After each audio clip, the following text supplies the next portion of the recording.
Let's head on down into our feature match area here for our first round 3 coverage. We've got Hedon versus DMA here. Okay. All right, now it's starting to get interesting. Now we're kind of weeding out the decks that maybe are not as powerful, and starting to really paint the picture on who's gonna go deep in this event. Yeah, it looks like we got some red-black mid-range on DMA's side versus some Temur adventures for Hedon. Like I mentioned, this tournament is double elimination. So like Corey said, we have narrowed the field down a little bit already. And from every round from here on out, players are going to be getting cut from the event as they take their second losses. The pressure is on. And I just love that format. We were talking a little bit before the break, like, you're X2 at an SCG. It's like, I got to hang on to, maybe have an outside chance to make it. I like this system where it's just like, you get that second loss, you're done. Yep, and if you're playing, you can still win the entire thing. There's never a tiebreaker math or getting lucky or hoping that your destiny depends on someone else and their match doing well. You are in complete control over how your tournament goes. No IDs. I love it. All right. I see Fabled Passage up top here, probably going to get a red source. And remember, this is an open decklist tournament, so if you're playing on the ladder, it's technically correct to hold your Fabled Passage there, but there's no secrets between these players. Might as well crack their passage right away and get that sweet, sweet auto pass value in. Oh, yeah, absolutely. F6 value transfers over to Arena, for sure. You got the Agonizing Remorse here from the black-red side of the table, and you kind of got to decide how you're going to attack this adventures deck. So there's lots of different sources of card advantage here. We see Agonizing Remorse electing to take Innkeeper as opposed to Escape the Wilds. Yeah, and that is a really rough thing to do for these adventure decks, is trying to attack them with hand disruption because of that reason. Their whole deck is value. They never run out. It is so hard to actually make them run out of steam with Escape the Wilds. The adventure creatures are basically 2 spells. So we're definitely going to need a little bit more than just Duress You to hope to take this down. We see Kroxa here coming down, the less despised sibling of Uro, Titan of Nature's Wrath. Hungry for some death here, taking cards away. Yeah. Really interesting choice on Hedon's side there, binning the Escape the Wilds. How do you feel about that one? Yeah, that seems wrong there. I think I would get that Brazen Borrower or Bone Crusher out of there immediately. Just being able to go Fertile Footsteps into Escape the Wilds against a Rakdos deck that's not pressuring you a ton seems exactly like what I would want to be doing. I guess on Hedon's side of the board, they didn't have the guaranteed 5th untapped land, so maybe that's the saving grace. But I think I'm in your camp that if I was Hedon, I would have tried to spike it. Yeah, because I get the feeling like, hey, I don't want to fall to this Kroxa and not hit my lands, and then all of a sudden I'm leaving a 5-drop in my hand that eventually is going to get taken by Kroxa. But when you're only 1 land away, I think it's worth it here. Escaping 5 cards seems like a lot on the surface when you're looking at Kroxa, but Calls the Dead here being a very good enabler for DMA's black-red deck. And Hedon getting very paid off here for their sequencing. They drew this Edgewall Innkeeper, going to scry a second Escape the Wilds to the top. So going to have, like you said, kind of plenty of card advantage regardless of what happens. Yeah. Oh, absolutely. One thing I'm pretty interested about and slightly shocked, we were talking before the break about which of the Bolt lands we really liked, and the black one we were both coming to the conclusion that we thought was really good, right? And this seems like the ideal deck to max out on that card, and we're only seeing 1 copy there. Was that a card that you would think you would want more of? I mean, there's no 1-drop, so you have to, it's got to cost like 6 to actually be very good to get like a 2-drop and a 3-drop. So maybe it's just not that powerful, but I suppose looking at DMA's red-black list here, they notably not only have Kroxa, but we also see Phoenix of the Ash and Ox of the Agnos. So perhaps on DMA's side, you're kind of accepting the fact that you are already utilizing your graveyard so much that you're not only do you not have 1s, but you're frequently just not going to be able to leave enough creatures in there to make that card relevant. Yeah. Yep, that could be. Or the other thing, that's a mythic, man. Mythic wildcards don't, grow on trees here. They are not cheap. I feel, I had joked the these land mythic split cards kind of feel like the monkey paw curling up to players saying they have too many mythic wild cards. So now that's no longer a problem. Yep, absolutely. Swamp, much easier to craft. I agree. All right. See a lot of decisions here on DMA's side of the table here. Now, notably, and this is the tough part about these discard spells against this Temur deck is there's 5 cards in front of Hedon here that they can cast, and none of them are in Hedon's hand. So exactly. These Croxas just cannot touch them. Yeah, honestly, Croxa here, this is just probably a nightmare matchup because you think about Croxa being in play. It's great. It's a good card. It pressures a lot, but there's a lot of 1/1s to be chumping. There's Brazen Bowers to bounce, which is just a huge tempo loss and takes a long time to even out there. So you got to think that this is going to be an uphill battle for the Rakdos deck. Yep. And you can see here, and again, just so many cards leading to so many different choices possible on Hedon's side of the board. Remember, some of these are going away in end of turn, like that Escape to the Wilds is there from a previous Escape to the Wilds. So yeah, I gotta imagine that that's a priority to get cast here because it's a use it or lose it type situation. Yep. You can kind of tell the swirly mist on those adventure creatures means that they're on adventure, so those are not use them or lose it type situations. Okay, I was going to say, I didn't exactly see what is on the adventure or anything, so I was just going to wait till they disappear at the end, and I'm like, oh, okay, now that's what we can do. Yeah, sure. yeah. I believe all 4 of those are now on adventures. If I'm understanding. Escape the Wilds, if that one's going away, I don't see how you don't just snap that off right now. Oh, gosh. Oh, I guess that's really good. Okay. Well, Cage, is Cage still legal? That one rotate? Good question. Cage is rotated according to my card lookup. So, Soul Guide Lantern still very, very good. Taking not only that Croxa away, but also being able to exile like another Croxa or something else should it happen. Yeah. Nope, that's excellent here. We see Phoenix of the Ash. It's interesting to see how these Temur Adventure decks sideboards change because, I mean, we did lose a decent amount of the tools, but you still kind of want to follow the same template of having stuff to do at every step of the curve. You know, that's really the Temur Adventure sideboard plan, but I'm going to take a peek at it and see the choices they have made.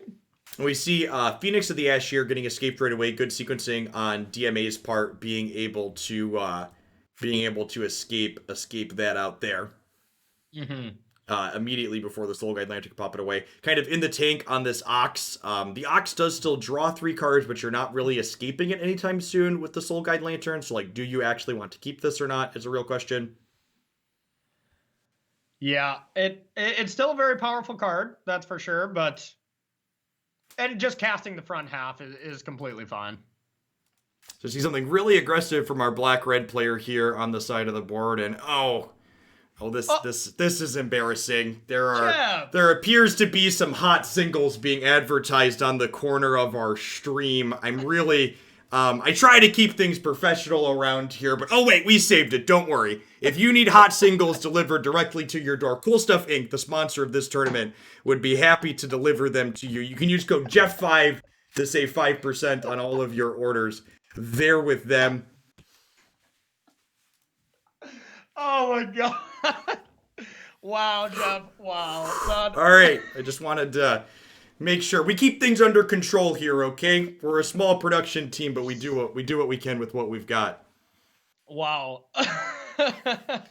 Now, the question is, what's Hedon going to be able to do with what they've got here? Can these Brazen Borrowers and Beanstalk Giants keep this bay of zombies at home? Now, something worth noting here, too, we see that Croxa up top there, and Hedon's down to 4 already. So that Croxa and its triggers could potentially end this game if they take even one more hit from a zombie here. Yeah, I mean, that's a good point. You have all these cards in hand effectively from the adventure side, but you're still getting lightning bolted to the face here when you don't actually have them in hand and they're in your adventure zone. Yep, we see a giant scry there from the last chapter on Tiamat Calls the Dead, putting a Bone Crusher Giant on top. So Bone Crusher Giant plus Croxa alone are enough to close this game out without attacks. Yeah, wow. Pretty impressive stuff from this Rakdos deck being able to keep up with the adventure deck that, well, doesn't run out of steam. And this is, I think we're seeing mid-range is an archetype that I think's kind of really struggled to be competitive in Magic Yep. in a lot in recent memory, and this black-red deck really showing what mid-range is about, where I agree with your assessment early that the black-red deck just cannot keep up with the Temur deck in terms of card quality and advantage, but we are seeing it take that aggressive role that mid-range take against those go-over-the-top decks as its route to potential victory here. Yeah, yeah, no, that's well said, because traditional mid-range as we know it back in the day when like Vivian, you'd top out at Vivian, you'd play a bunch of removal spells, even as early as Golgari at Pro Tour Dominaria? No. The last actual Pro Tour, I kind of forget what it was, but that's like the last time I saw a traditional mid-range deck. Now with Uro and stuff, mid-range is completely shifted how you can attack these decks too. Spot removal usually does not cut it. Now we might be in a different world now that Krasis and Nissa are gone, and spot removal is good at dealing with Omnath and Cobra, but it's not good at dealing with Uro. So it's interesting the balance that we have to find to figure out how much removal you can play in these style of decks, and the answer is not clear to me yet. Yep. The big thing too with the removal of Nissa is we saw those series of bannings happen over standard where Fires of Invention was banned, and then Reclamation was banned, and then Nissa was the last remaining mana doubler, right? So like now that she's finally rotated, there's no mana doubling left in this format. Yep. And honestly, except Omnath, of course, but that's about as close as we get. But there's not anything to really ramp into these days that was like one of these cards that scales so well, like Hydroid Krasis. So I wonder how fair Nissa would be without Krasis, you know? Obviously a world I don't want to go back to because I'm very sick of Nissa, just like I'm sure everybody else is, but we don't have that way over the top effect anymore. So we see our players going to sideboarding here with our black-red player eking out that first kind of aggressive win like we talked about here. So on the adventure side of the board, one of the big downsides to being this Fae of Wishes deck is you see all these one-ofs in the sideboard for the adventures deck. The adventures deck generally doesn't get that much better post-board. Yep, nope. And, you know, with the change of losing some cards, losing Cage, losing a few other things, it's interesting to see if they keep that same template. And for the most part, it looks like it. There is 3 negates, so I bet that is one of the rare cards they actually side in. As well as I saw Primal Might. I don't know if there was only 1. Okay, there's 2 red cap melees as well. So that's another card you can kind of think about siding in. But for the most part, yeah, it's just keep your same configuration. So on our red-black side of the board, we see some, I'm not quite sure what exactly they want to do. It seems like their deck's probably pretty aggressively slanted to start. I guess I kind of wouldn't be surprised if maybe they trim some things like Ox and maybe pull back on the card advantage and try to be a little bit lower to the ground because like we said, they're the beatdown here, right? As the game goes long, they're less likely to win. Yeah, I'm shocked. And I could even see another way of going of like bringing in robbers and taking out Agonizing Remorse. To be fair, though, Agonizing Remorse when you're on the play. The red-black deck is going to be on the draw. So I think I would take out Agonizing Remorse on the draw and then bring it back in on the play to try to hit Lucky Clover. But on the draw, just they go Clover, you go Agonizing Remorse. That feels very bad. Yep. You know? We see those Embereth Shield Breakers coming in for a red-black player. That's going to be a very key card in this matchup to try and keep those Clovers off the board and stunt their card advantage. Yep. And one thing that's interesting from the Temur Adventures side, we see 2 mountains in the deck, and we have no Fabled Passage or any way that you need to actually search basics. It seems like this would be a good deck to play 3 Spikefield Hazard then, and no mountains, you know, just to have that utility against Cobra, because, well, if you don't have Stomp, you know, Cobra is still going to go over the top of these Clover decks. And I mean, honestly, that's why we saw Temur Adventures not really be the best deck at the end of the last format, because decks were going over the top. And that's the deck that goes over the top is the Cobra deck. So you would think you'd want to have as many tools as possible for such a low opportunity cost. We see that Spike Field Hazard being very, very useful and flexible here, killing that key early threat. This card seems absurd in this matchup. Like, not only does it take the Innkeeper down at mana parity, but this also kills Brazen Borrower too, which is excellent. And the Lovestruck Beast token, because this deck does not actually have a ton of ways to produce 1/1s, not like the Gruul deck we saw earlier. Yep. So Agonizing Remorse here from a red-black player, getting to take a peekaboo at a few different adventure cards here. I think I like taking the Beanstalk Giant, but honestly, it's pretty close. None of these cards I think are particularly impressive or scary. Yeah, and Chad brings up a good point. You need the mountains for Beanstalk Giant, so yeah, you can't make that exchange that I was talking about. Yeah, that's true. That's and we had talked earlier about how the pathways kind of like disincentivize you from playing too many basics, but Beanstalk Giant is in the opposite direction, right? Like, especially when you're copying it with Clover, you need like 6, 7, sometimes even 8 basics in these decks to be able to ramp really large consistently with those. Yep, exactly. So we haven't seen any of the draws that Hedon really wants, and that's just, well, having Clover. That just hasn't been played yet. So, Hedon has had to play a little bit more of a fair game, and this Rakdos deck is looking pretty good against that fair style of game. Yep, I agree. I think that fair play is exactly what we're looking for here. See them end up taking the Lovestruck Beast since it's the cheapest tool. We've got that Mauling up there in DMA's hand that can easily answer this Beanstalk Giant when it comes down later. Yep.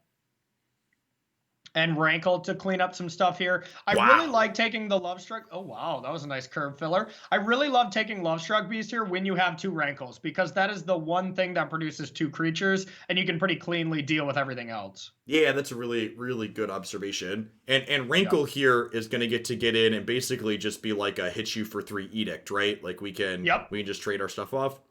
Yeah, I think so. With a second Rankle, I don't see why you wouldn't want to make that play. Would have been much better if the Phoenix doesn't get hit. Sacrificing Phoenix and then escaping it back with Rankle does seem pretty nasty.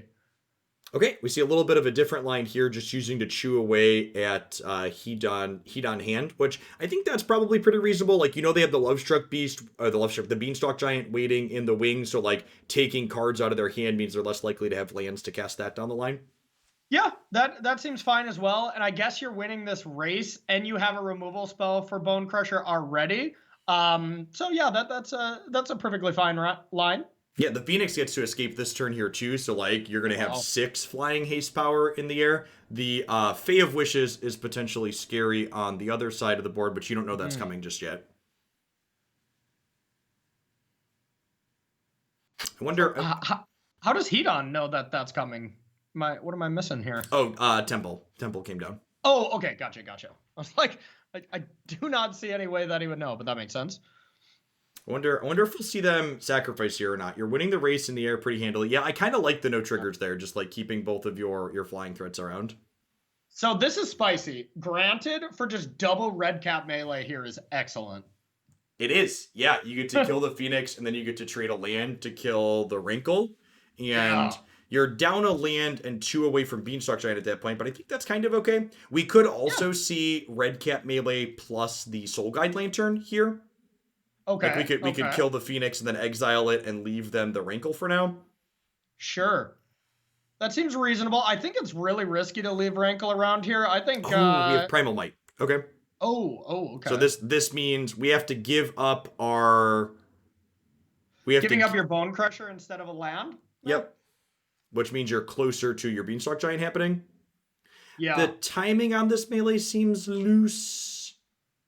I guess I don't know exactly the number of cards they have in their bin. Or you should take your attack first. Take your attack, Hedon. 4 points is very big. Oh, they miscounted their lands. They thought. Oh. So we could have seen. And I think you just have to cast it at this point. Yeah. Yep. Ooh, and then forgot to take our attack there. Hopefully we'll see if that 4 points ends up mattering or not. And take 2. See, that's why I would have liked Granted for double red cap melee. It seems much stronger in a situation like that. Sacrificing a land instead of shocking yourself and giving up your 4/3, which eventually has to be answered.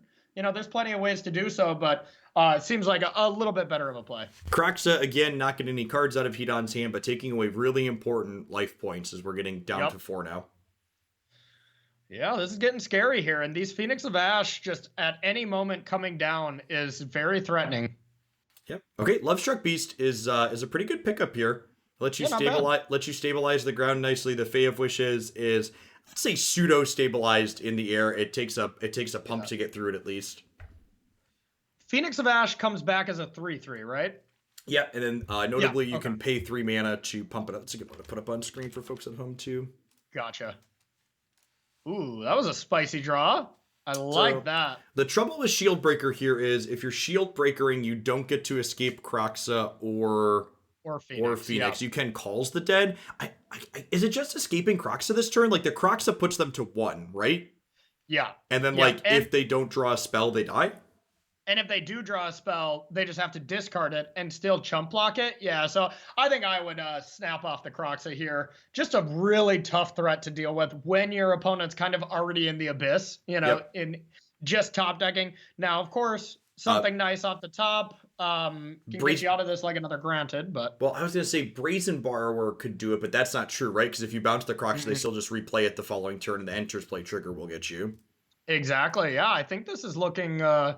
basically out of reach for our Temur Adventures player here, and just proving me wrong immediately for saying this seems like a really bad matchup. So I will eat my words, and hey, Brazen Borrower, like you said, but yeah, it's not going to be enough. Well, I think your assessment of the black-red deck can't go long against the Temur deck is definitely accurate, and I think I myself too underestimated the aggressive power of what this black-red deck was able to put together. Just 2 games in a row, successfully able to just get under the over-the-top power that this Temur deck is offering up.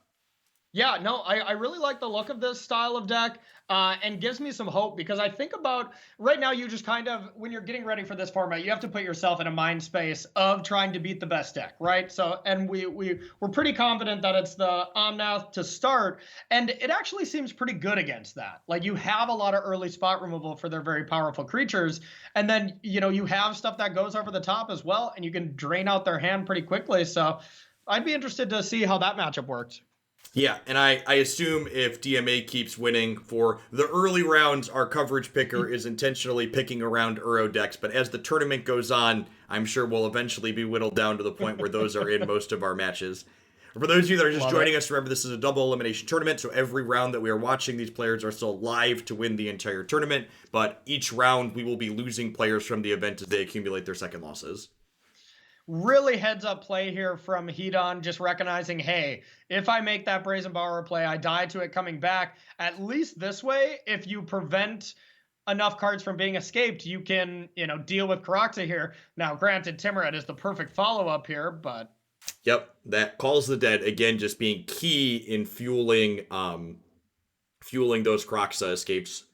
We see 3 cards in the bin for DMA, so this Calls the Dead, mills 3 more, and while you can exile something, you don't have to. You don't have to, yep. So there is an escape guaranteed next turn with this Calls the Dead. Yeah, and one thing that we can do, sorry to interrupt there, but I almost like still milling or still exiling something as long as it's not Kroxa, because then you just attack with that Mire Triton and it's trading with something. They're either dead. Oh, that's a good point. Okay, yeah, I think that's a really good observation. So I see here that can't escape quite yet because we only have extra cards in there, but you're right, they're obligated to block Mire Triton. Anything they block it with trades with it, and then that gives you enough to escape the Kroxa. Really good. Exactly. And then you can even just put Shield Breaker down as well. And now it comes down to another situation of like, how on earth, what top deck gets you out of this? Yeah, I don't know if there's a one. I don't think the Temur Adventures deck has anything at this point. There's no sweepers in their deck. And even if they had a sweeper, red sweepers don't really deal with 6/6s. Yeah, not too effectively. Storm's Wrath is like the best option. Outside of that, ooh, Recovery. What does that do? Probably not enough. Yeah, no. I think that's going to be it. And I believe these players were 2-0 still, right? Not positive. I think so. Hedon. Oh, yeah. Okay. Were they undefeated? Yep, undefeated. So yeah, it's still having a loss to give here this early in a tournament. Got to feel pretty good. Yep. So see our Temur Adventures player going through all the options. I think slowly coming to the conclusion that we have here that they don't really have any. They're dead to attack with all. They're dead to the trigger if they don't have a card in hand. So here's the real question: will we see the play of recover the Spike Fiend and deal it to themselves? Oh, he didn't miss the extra spells play. Dang it. Missed opportunity here. Punts happen, so don't feel bad, Hedon, There's the good game from our players. All right, let's keep the magic rolling, shall we? Lots of awesome standard to cover here today with our 70 players as we narrow down the